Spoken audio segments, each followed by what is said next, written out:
حضرت بابا فریدالدین مسعود گنج شکر بابا صاحب رحمت اللہ علیہ فرماتے ہیں کہ ایک نیک نوجوان تھا،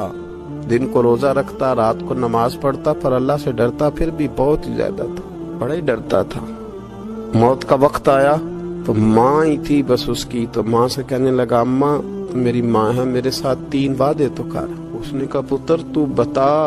آخری ہجکی لے رہا ہے اور اس غریبنی ماں سے تو وعدہ لے رہا ہے، بتا کیا وعدہ۔ عرض کرنے لگا اماں جب میں مر جاؤں نا تو میرے گلے میں رسی ڈال کے تو مجھے گھمانا گھر کے صحن میں، اور لوگوں کو کہنا جو رب کی نافرمانی کرے اس کا یہی حال ہوتا ہے۔ یہ اعلان کرنا جو اللہ کے نافرمان ہوں ان کا یہی اشر کیا جانا چاہیے۔ اور اماں پھر دوسرا وعدہ کر، میرا رات کو جنازہ اٹھایا جائے، میں نہیں چاہتا کہ کسی کے منہ سے یہ لفظ نکل جائیں کہ وہ دیکھو اللہ کا نافرمان جا رہا ہے، رات کو میرا جنازہ اٹھانا۔ اور اماں تیسرا میرے ساتھ وعدہ کر کہ لوگ مجھے دفن کر کے آ جائیں گے تو تو میری قبر پہ چلی جائے گی، عمل میرے پاس کوئی نہیں، پر مجھے لگتا ہے ماں کے قدموں کی برکت سے عرش کا مالک بھی رحم فرمائے گا، اماں تو وعدہ کر۔ بابا صاحب رحمت اللہ علیہ فرمانے لگے کہ ماں بوڑھی ماں نے وعدہ کر لیا، کہا بیٹے ٹھیک ہے اگر تیری یہی ضد ہے تو میں تیار ہوں۔ پھر اس نے کلمہ شہادت پڑھا، اس نوجوان کی روح پرواز کر گئی، بوڑھی ماں نے رسی منگائی تو وَلِمَنْ خَافَ مَقَامَ رَبِّهِ جنتان، جو ڈر جائے، اس نے تو کہا تھا نا کہ رسی ڈال کے گھمانا اور کہنا یہ اللہ کا نافرمان ہے، اس کا یہی اشر ہونا چاہیے تھا۔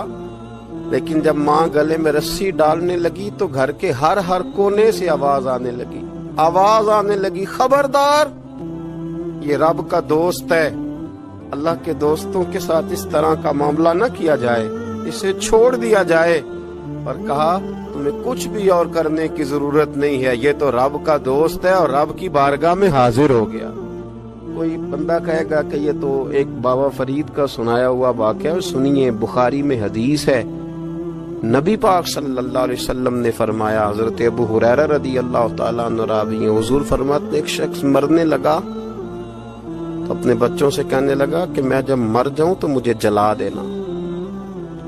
اور پھر میرے جلے ہوئے وجود کو پیس دینا، پھر مجھے ہوا میں اڑا دینا۔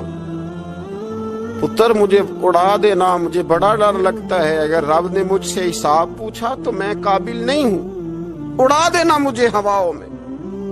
اگر اس نے مجھ سے حساب لیا تو بڑا سخت حساب لے گا۔ حضور فرماتے ہیں بخاری میں موجود ہے، اس کے بچوں نے اسی طرح کیا، اس کے مرنے کے بعد اسے جلایا، ہوا میں اڑا دیا۔ اللہ کے محبوب فرماتے ہیں رب کریم نے حکم دیا زمین کو کہ اس کے ذرات کو جمع کرو، زمین نے ذرے جمع کیے، خدا نے حکم دیا تو اس کا وجود پھر سے اسی شکل میں آیا، تو رب کریم نے فرمایا یہ جو تو نے وصیت کی تو کیوں کی؟ اللہ جانتا ہے کہ نہیں جانتا؟ یہ کی تو کیوں کی؟ تو وہ پڑا کہنے لگا اللہ میرے اندر تو طاقت نہیں تھی تیرے سامنے کھڑا ہو کے حساب دے سکوں، تجھے منانے کے لیے تیرے خوف سے ڈر گیا، میں ڈر گیا۔ اگرچہ ہمارے بزرگوں نے لکھا ہے کہ آج یہ وصیت کرنا، اس رنگ میں یہ طرز اختیار کرنا درست نہیں، لیکن آپ غور فرمائیے کہ نبی پاک علیہ السلام فرماتے ہیں جب اس نے کہا نا اللہ تجھ سے ڈر کے یہ کیا، تو رب کریم نے فرمایا جا پھر میں نے تیری مغفرت کر دی، کیونکہ اللہ کو پتا تھا یہ دل سے بات کر رہا ہے۔